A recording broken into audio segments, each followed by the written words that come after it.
السلام علیکم ناظرین، گلف ممالک میں آج ایک نہایت ہی دلچسپ ڈیولپمنٹ دیکھنے میں آئی جب اسرائیلی وزیر اعظم بنجامن نیتن یاہو نے پبلکلی اس بات کا اعلان کیا کہ یو اے ای اور اسرائیل پبلک پارٹنرشپ کی طرف جا رہے ہیں اور دونوں ممالک کی ہیلتھ منسٹریز کے درمیان وائرس کے خلاف کام کرنے کے لیے ایک معاہدہ بھی ہو گیا ہے۔ اسرائیل اور یو اے ای اس خطے میں یو ایس اے کے بہت بڑے اتحادی ہیں اور اسی تناظر میں بنجامن نیتن یاہو کے آج کے دیے گئے بیان کی ٹائمنگ نہایت ہی دلچسپ ہے، کیونکہ 1 جولائی کو اسرائیل مغربی کنارے سے منسلک جورڈان ویلی کے 30% سے زائد علاقے پر اپنا کنٹرول قائم کرنے جا رہا ہے تاکہ وہاں نئی یہودی بستیاں قائم کی جا سکیں، اور ایسا کرنے کے لیے اسے یو ایس اے کی سپورٹ چاہیے۔ اسرائیل کی اس پیش قدمی سے صرف 5 دن پہلے یو اے ای کے ساتھ مل کر کام کرنے کے بیان نے ہلچل مچا دی ہے، تاہم سرکاری طور پر یو اے ای نے ابھی تک اس بابت کوئی بیان جاری نہیں کیا۔ لیکن اگر ہم اس خطے کی پالیٹکس پر نظر دوڑائیں تو ہمیں پتہ چلتا ہے کہ یہاں کچھ بھی اتفاقیہ نہیں ہوتا۔ ابھی حال ہی میں کچھ دن پہلے اسرائیل کے لیے یو اے ای کے ایمبیسیڈر نے اپنے ایک آرٹیکل میں اسرائیلی گورنمنٹ کو وارن کیا تھا کہ مغربی کنارے سے منسلک جورڈان ویلی میں کوئی بھی پیش قدمی دونوں ممالک کے درمیان بڑھتے ہوئے تعلقات کے لیے خطرناک ثابت ہو سکتی ہے۔ اس کے ساتھ ساتھ دوسرے عرب ممالک بھی اس پر اپنے تحفظات کا اظہار کر چکے ہیں، جیسے جورڈان کے کنگ عبداللہ نے جرمن نشریاتی ادارے کو دیے گئے اپنے انٹرویو میں کہا کہ مغربی کنارے پر کسی بھی قسم کی نئی آبادکاری اسرائیل اور جورڈان کے مابین ایک نیا تنازع پیدا کر دے گی اور یہ جورڈان اور اسرائیل کے مابین معاہدے کی خلاف ورزی بھی سمجھی جائے گی۔ لیکن یہاں دلچسپ بات یہ ہے کہ یو ایس اے اسرائیل کی اس نئی پیش قدمی کے حق میں ہے، کیونکہ یو ایس اے کے اس خطے میں بڑے مفادات ہیں۔ دوسری طرف یو ایس اے میں اس سال انتخابات بھی ہونے والے ہیں، اور اگر Donald Trump Benjamin Nitin Yahoo کے اس عمل کی توثیق کر دیں تو انہیں جوش کمیونٹی کے بہت زیادہ ووٹ بھی حاصل ہو سکتے ہیں۔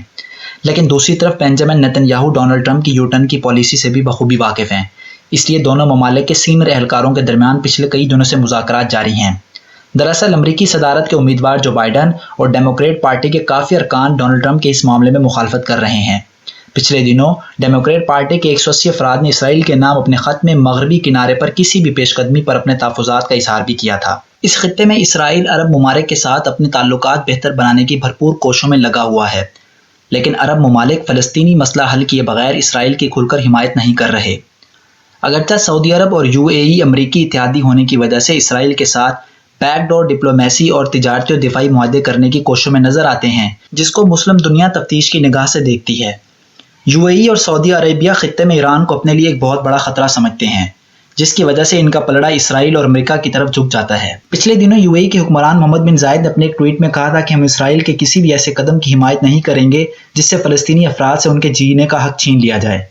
لیکن بنجامن نیتن یاہو کے یو اے ای کے ساتھ پارٹنرشپ کے بیان نے اس خطے کی سیاست میں کافی ہلچل مچا دی ہے۔ بنجامن نیتن یاہو حکومت سعودی عربیہ، قطر، بحرین اور دوسری عرب ریاستوں کے ساتھ تعلقات بہتر بنانے کی کوشش کر رہی ہے۔ اس کی ایک کوشش اس وقت دیکھنے میں آئی جب کنگ عبداللہ کے حالیہ انٹرویو کے بعد اسرائیلی خفیہ ایجنسی موساد کے چیف یوسی کوہن کنگ عبداللہ کے ساتھ ملاقات کرنے کے لیے گئے۔ یوں معاملات ایک ایسی سمت میں جاتے ہوئے معلوم ہو رہے ہیں جہاں خدا نہ خواستہ امت مسلمہ ہاتھ باندھے تماشا دیکھے گی اور اسرائیل ایک بار پھر ظلم و بربریت کی داستانیں قائم کرے گا۔ اب ہم یہ جاننے کی کوشش کرتے ہیں کہ دراصل اسرائیل مغربی کنارے سے منسلک جورڈان ویلی پر قبضہ کیوں کرنا چاہتا ہے۔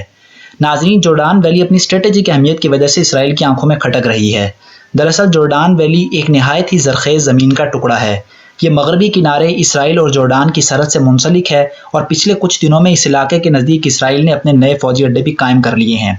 یہ سرخیز زمین فلسطینیوں کو 80% خوراک مہیا کرتی ہے اور اس زمین پر قبضہ کی صورت میں فلسطینیوں کی فوڈ سیکیورٹی کو نقصان پہنچایا جا سکتا ہے۔ دوسرا، جورڈان ویلی کے ساتھ دریائے جورڈان بھی موجود ہے۔ جورڈان ویلی پر قبضے کے ساتھ ہی اسرائیلی حکومت 80,000 ایکڑ پر مشتمل فلسطینی علاقے کی واٹر سپلائی کو کاٹ دے گی۔ ان وجوہات کے بنا پر جورڈان ویلی فلسطین کی مجوزہ ریاست کے لیے بہت اہمیت رکھتی ہے۔ اس سے پہلے فلسطینی صدر محمود عباس پوری دنیا کی توجہ اس مسئلے کی جانب مبذول کروا چکے ہیں، اور اپنے حالیہ بیان میں انہوں نے اسرائیل کو وارن بھی کیا کہ اگر اسرائیل اپنے اس قدم سے باز نہیں آتا تو فلسطینی لوگ اپنے حق کے لیے خود لڑیں گے۔ اسرائیل اور یو ایس اے کی اس شیطانی پارٹنرشپ پر یونائیٹڈ نیشنز، عرب لیگ، ترکی اور یورپی یونین بھی اپنے تحفظات کا اظہار کر چکی ہے، اور دنیا بھر کی انسانی حقوق کی تنظیمیں بھی اسرائیل کو ان اقدام سے باز رہنے کا کہہ رہی ہیں، کیونکہ مغربی کنارے پر یہودی بستیوں کا قیام خطے میں نیا انسانی بحران پیدا کر دے گا۔ ناظرین، آج کی ویڈیو آپ کو کیسی لگی؟ کمنٹ کر کے اپنی رائے کا اظہار ضرور کیجیے گا۔ چینل پر نئے آنے والے دوستوں سے گزارش ہے کہ ہمارے چینل کو سبسکرائب کریں تاکہ اس طرح کی ہر نئی ڈیولپمنٹ سے آپ کو آگاہ کیا جا سکے۔ نئی ویڈیو تک کے لیے مجھے دیجیے اجازت۔ اللہ حافظ۔